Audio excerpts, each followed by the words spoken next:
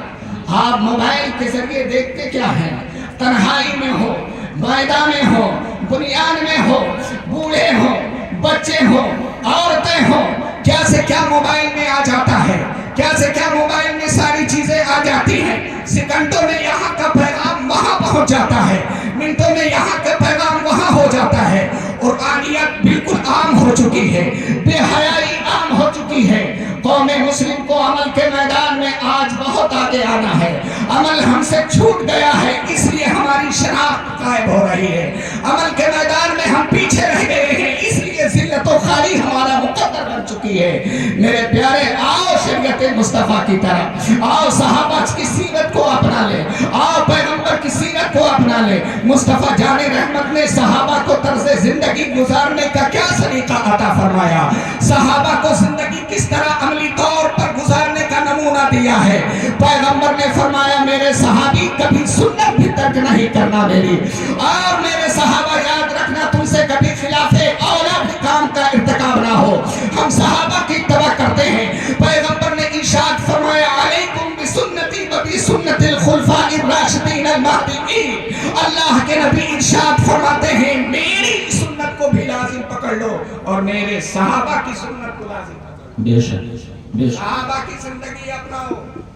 مسجدیں آج خالی نظر آ رہی ہیں، پھر کہتے ہو مسجد گرا دی گئی، ہمارے حق میں فیصلہ نہیں ہوا، ہم کم تعداد میں ہیں، نیچے سے لے کے اوپر تک وہ ہیں، اس لیے فیصلہ ان کے حق میں چلا گیا۔ ایک جہت سے ایک ٹھیک بھی ہے، لیکن کیا آپ مسجد کا حق ادا کر رہے ہیں؟ کیا مسجد میں سنگ مرمر لگا دینے سے مسجد کی ترقی ہو جاتی ہے؟ مسجد کو مزین کرنے سے مسجد کی ترقی ہو جاتی ہے؟ نہیں نہیں میرے پیارے، اچھا عالم امام اچھا رکھو کہ آپ کی نماز بھی اچھے طریقے سے۔ بے شک، ہاں صحیح۔ اور آج تو عالموں کا یہ حال ہے میرے پیارے، جتنا سستا مل جائے، ہاں، اور مصرولیہ میں امام تو بہت سستا تلاشتے ہیں، صحیح بتا رہا ہوں میں سر؟ ہاں، عالموں کی تنخواہ اچھی کرو، اپنے ائمہ کی تنخواہ اچھی کرو۔ ایک امام صاحب کو ہمارے یہاں مولانا سہیل بتا رہے ہیں، مولانا سہیل صاحب بتا رہے تھے، یہ فیض العلوم میں ان کی سروس لگی ہے، کہ 5000 روپے امام صاحب تھے، ہم سے بات کر رہے تھے، بتا رہے تھے مجھ سے کسی نے مسئلہ پوچھا کہ یہ بتا دیجئے ہم نے اپنی بیوی کو طلاق دے دیا ہے تو آپ کیا کریں؟ امام صاحب نے فتویٰ دے دیا، مسئلہ بتا دیا، جاؤ حلالہ کرو۔ طلاق دیا تھا، طلاق دیا تھا ایک، اور کیا کہا؟ حلالہ کروائیے، بیچارہ حلالہ دے اس نے۔ یہ مولانا سہیل صاحب بتا رہے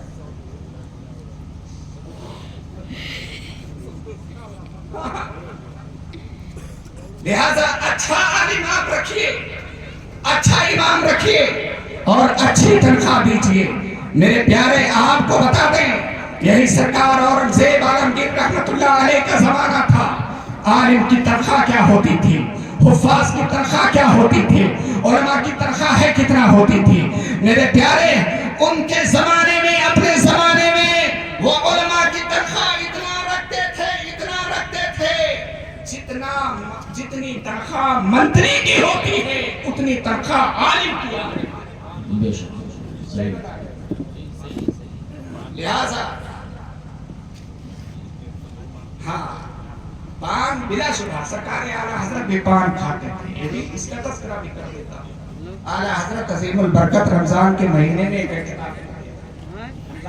میں اعتکاف میں تھے، اور مغرب کی نماز پڑھ کر کے، ظاہر سی بات ہے جب افطاری کرتے آدمی پان کھاتا ہے نا، افطاری کرتے تو پان کھاتا ہے آدمی، تو اعلیٰ حضرت کی بھی عادت ہے پان کھاتے تھے۔ ایک بچے کو بلایا، بیٹا جاؤ پان لے کے آؤ۔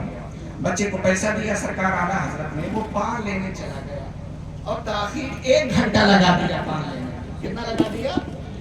1 گھنٹہ۔ بچہ آیا، چھوٹا بچہ تھا، تو اعلیٰ حضرت نے اس کو ایک ضرب لگا دیا، ایک چھاپڑ مار دیا، ٹھیک ہے۔ اس کے بعد میں 2 دو سیکنڈ کے بعد میں آپ کو افسوس ہوا کہ آپ نے اس کو بلا وجہ مارا ہے.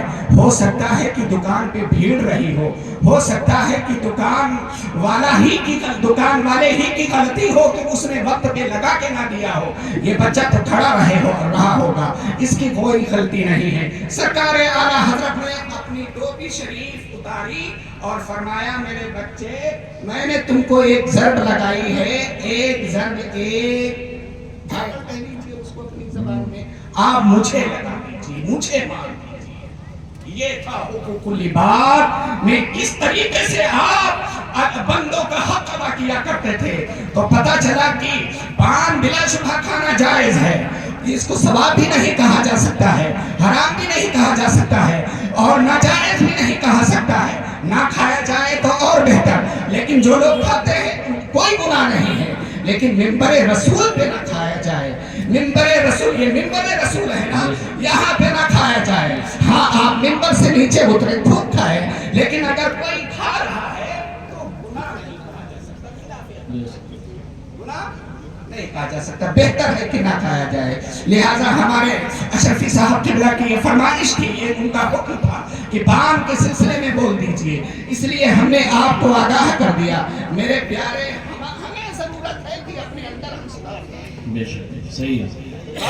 ہمیں دیکھ کر کے اسلام کی پہچان کرتی ہے کہ یہ علماء مولانا لوگ ہم کو نماز پڑھنے کو کہتے ہیں, یہ مولانا لوگ خود ہی غائب رہتے ہیں, یہ مولانا لوگ ہم کو کہتے ہیں کہ زکوٰۃ ادا کرو, لیکن ہم دیکھتے ہیں کہ مولانا لوگ 70 ہزار تنخواہ پاتے ہیں, 80 ہزار تنخواہ پاتے ہیں.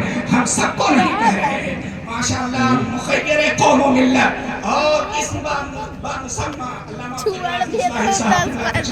رکھتے ہیں, ان کے متعلق ہم دیکھتے رہتے ہیں, ان کی رسیدیں بھی دیکھتے رہتے ہیں, کافی کچھ امداد بھی کرتے ہیں زکوٰۃ کی صورت میں اور صدقات نافلہ کی صورت میں. جو لوگ کرتے ہیں ادا کرتے ہیں ان کو ہم نہیں ٹارگٹ بنا رہے ہیں, لیکن جو لوگ ان معاملات میں پیچھے ہیں میرے پیارے, آپ شاعر اسلام کی حیثیت رکھتے ہیں. اسلام آپ کو دیکھ کر پہچانا جاتا ہے, ہمیں دیکھ کر اسلام پہچانا جاتا ہے کہ یہ اسلام کے پرچارک ہے, اسلام میں یہ گرو کی حیثیت رکھتے ہیں, اسلام کے یہ سپاہی ہے. ان سپاہیوں کا لباس کیسا ہے, ان سپاہیوں کا چلن کیسا ہے, ان سپاہیوں کی نگاہ کیسی رکھتی ہے, ان سپاہیوں کی وضاقتہ کیسی ہے. اگر ان کا چلنا پھرنا شریعت کے مطابق ہو گیا تو آپ کو دیکھ کر عام آدمی بھی اپنے اندر انقلاب پیدا کرنے کی کوشش کرے. نعرہ تکبیر, نعرہ رسالت, نعرہ رسالت, جشن ویسے قرنی, جشن ویسے قرنی, جشن تحفظ ناموس رسالت. علماء اہل سنت حضرت علامہ مفتی قمر الدین صاحب قبلہ, حضور سید صاحب قبلہ, نعرہ تکبیر, نعرہ رسالت, نعرہ رسالت. آخری حدیث سے پڑھ لیتا ہوں. میرے آقا ارشاد فرماتے ہیں, ایک حدیث بخاری کی اور سنی, یہ بھی باب الفتن کی حدیث ہے. سرکار فرماتے ہیں بادروا بالاعمال فتنہ, کثیر تعداد میں جب فتنے ظاہر ہو جائیں تو اس وقت تم اعمال صالحہ کرنا شروع کر دو, اچھے عمل کرنا شروع کر دو, برائیوں سے بچنے کی ترغیب دے دو, لوگوں کو برائیوں سے روکتے رہو. میرے آقا ارشاد فرماتے ہیں یصبح الرجل مومنا ویمسی کافرا. سرکار فرماتے ہیں آخری زمانہ جب آئے گا تو انسان صبح کو مسلمان رہے گا, شام کو کافر ہو جائے گا. ویمسی کافرا ویصبح مومنا, اور شام کو اگر کافر ہوگا انسان تو صبح مسلمان ہو جائے گا. اللہ کے نبی ارشاد فرماتے ہیں وَيَبِيعُ دِينَهُ بِأَرْضٍ مِّنَ الدُّنْيَا. پیغمبر نے ارشاد فرمائے گا, ارشاد فرمایا ہے کہ انسان دنیا کے بدلے اپنے دین کو بیچ لے گا. دنیا کے بدلے اپنے دین کو کیا کر لے گا, بیچ لے گا. اس کو فقط دنیا سے مطلب رہ جائے گی. بتاؤ سرکار کا یہ فرمان صادق آ رہا ہے کہ نہیں آ رہا ہے؟ وہ زمانہ قریب آ رہا ہے کہ نہیں آ رہا ہے؟ بالکل وہ زمانہ قریب آ رہا جس کی پیشن گوئی پیغمبر اعظم نے 1400 سال پہلے دیا تھا. لہذا اے لوگوں اپنے اندر چنجن لاؤ، خاص کر کے 5 وقتہ نمازوں کی پابندی کرنا ہم شروع کر دیں، اور ہمارے اندر یہ بھی ہونا چاہیے کہ ہم جھوٹ سے بچتے رہیں۔ سب سے بڑا گناہ جھوٹ ہے، کیونکہ جھوٹ ساری برائیوں کی جا ہے۔ اور آپ بھی جب صبح کی نماز کے لیے بیدار ہوں تو اپنے بچوں کو، اپنی بیوی کو بھی بیدار کریں، لِكَيْ يُصَلِّينَ، تاکہ وہ بیویاں نماز کی پابند ہو جائیں۔ لہذا یہی پیغام ہے اس شب برات کا کہ آپ تبدیلی لائیے، اعمال صالحہ میں جلدی کیجیے اور برائیوں سے بچتے رہیے۔ یہی زندگی کا مقصد ہے، یہی آرزو ہے۔ وآخر دعوانا ان الحمدللہ رب العالمین۔ السلام علیکم ورحمۃ اللہ تعالی وبرکاتہ۔